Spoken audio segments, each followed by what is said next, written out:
திரு ஸ்டாலின் ஆட்சிக்கு வந்த பிறகு 1490 திருக்கோவில்களுக்கு குடமுழுக்கு மட்டும் செஞ்சிருக்கோம். யார் காசுல சார்? உங்க அப்பா மூட்டு காசுல பண்ணீங்களா? பக்தர்கள் எங்க காசுல பண்ணீங்க? இதெல்லாம் வந்து பெருமைன்னு வெளில சொல்லாதீங்க. எங்ககிட்ட 10 கோடி ரூபா வந்து கலெக்ஷன் பண்ணி 5 கோடி ரூபாயில கும்பாபிஷேகம் பண்ணிட்டு 5 கோடி ரூபாய் தூக்கி கொண்டு போய் உங்களுடைய அறநிலையத்துறை கஜானாவில் போட்டுட்டு அதில் தான் வந்து உங்கள் அமைச்சர் காருக்கு டீசல்ல இருந்து உங்கள் அதிகாரிகள் சாப்பிட்ற முந்திரி பூக்கடை வரைக்கும் அதில் தான் போகுது. போய் விலைக்கேற்றக்கூடாதுன்னு போய் சுப்ரீம் கோர்ட் அட்வொகேட்டுக்கு ஃபீஸ் கொடுக்குறீங்களே, அதெல்லாம் அந்த காசு தான், எங்கள் காசு தான். ஹெச்ஆர்என்சி காசுலையா? பின்ன என்ன, இவங்க கவர்மெண்ட் காசுலையா போகிறாங்க? ஹெச்ஆர்என்சி தான் பார்ட்டி, ஹெச்ஆர்என்சி காசில் தான் கோடிக்கணக்கில் ஃபீஸ் கொடுத்து இப்போ சீனியர் கவுன்சில்லாம் என்கேஜ் பண்ணி விலைக்கேற்றக்கூடாதுன்றாங்க. விலைக்கேற்றுறது இவன் வேலை, அதை செய்யக்கூடாதுன்றதுக்காக செலவு பண்ணுறான். எந்த காசு எடுத்து? எங்கள் காசு எடுத்து. நாங்கள் எதுக்கு காசு கொடுத்தோம்? விலைக்கேற்றுறதுக்கு காசு கொடுத்தோம். சார், இத்தனை கோவில்களுக்கும் குடமுழுக்கு நடத்துறவங்க ஒரு தீபம் ஏற்றுறதுக்கு மட்டும் அனுமதிக்கல அப்படின்னா, இத்தனை கோயிலுக்கு குடமுழுக்கு நடத்துறவங்க எதுக்காக குடமுழுக்கு நடத்துறாங்கன்னா அது வருமானம் சார். சார், இப்போ கடலூர் மாவட்டத்தில் திருமானிக்குழின்னு ஒரு கோயில் இருக்கு.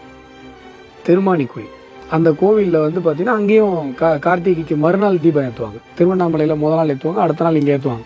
திருவண்ணாமலையில் நீங்கள் தீபத்தை பார்த்துட்டு அடுத்த நாள் திருமானிக்குழியில் வந்து தீபத்தை பார்த்தீங்கன்னா தான் அந்த பிரார்த்தனை முழுமையடைங்கிறது நம்பிக்கை. இப்போ அங்கே வந்து பார்த்தீங்கன்னா இன்னொரு கூடுதல் விஷயம் சொல்லிடுறேன். கோயில் இங்கே இருக்கும், குன்று வந்து தள்ளி இருக்கும். ஆனால் அந்த குன்றுடைய உச்சியில் ஒரு விளக்கு தூண் இருக்கும், அந்த விளக்கு தூணில் தான் விளக்கேற்றுவாங்க. ஏன்னா இப்போ இங்கே சில லூசு பசங்க எப்படி சொல்கிறாங்கன்னா, அப்படியே அந்த மலைக்கு அந்த கோயில் கோபுரத்துக்கு மேலே வந்து மலை எங்கே இருக்கோ அங்கே தான் ஏற்றுவாங்க. அதாவது இந்து தர்மத்தில் என்னென்னலாம் ஐதீகங்கள் இருக்குன்றதை யார் சொல்லி கொடுக்குறா? திகாகாரனும் திமுககாரனும் சொல்லி கொடுக்குறா. திருமானிக்குழியில் 1,75,00,000 ரூபாய் அறநிலையத்துறை ஒதுக்கியிருக்கு கோயில் புனரமைப்புக்கு அப்படின்னு சொல்லி. ஆனால் அங்கே இருக்கிற லோக்கல் கிராம மக்கள் அத்தனை பேரையுமே, வர்ற பக்தர்கள் அத்தனை பேரையுமே டோனர்ஸ் கூட்டுவா. மக்கள் என்ன கேட்குறாங்க? சார், 1,75,00,000 ரூபா எங்கள் காசு நீங்கள் ஒதுக்குனீங்க, உண்டியல் காசுலேருந்து எடுத்து நீங்கள் ஒதுக்கிறீங்க.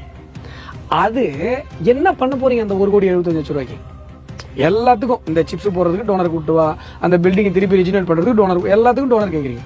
அப்போ அந்த 1.25 கோடி என்ன பண்ண போறீங்கன்னு மக்கள் கேட்குறாங்க. இப்போ வரைக்கும் பதில் இல்லை. இது ஒரு உதாரணம். இப்போ நான் லேட்டஸ்ட்டாக அந்த கோயிலுக்கு போனேன், அந்த மக்கள் என்னை சந்திச்சு சொன்னாங்க. இது ஒரு உதாரணம். எல்லா கோயில்களிலும் இவர்கள் குடமுழுக்கு நடத்தின லட்சணம் அப்படிதான்.